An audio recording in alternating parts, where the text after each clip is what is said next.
દિલ્હીમાં કર્તવ્ય પથ પર ગુજરાતના ટેબ્લોનું પ્રદર્શન, જેમાં ગુજરાતના ટેબ્લોનો વિજેતા બનાવવા માટે અપીલ પણ થઈ છે, જેમાં આપનો એક વોટ એ ગુજરાતના ટેબ્લોને વિજેતા બનાવી શકે છે। ભરપૂર વોટિંગ કરી અને સતત ચોથી વખત વિજેતા બનાવો આ ગુજરાતના ટેબ્લોને।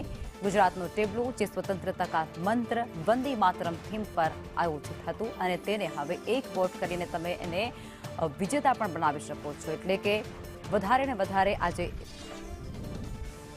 અને તમે વોટ કરી શકો છો।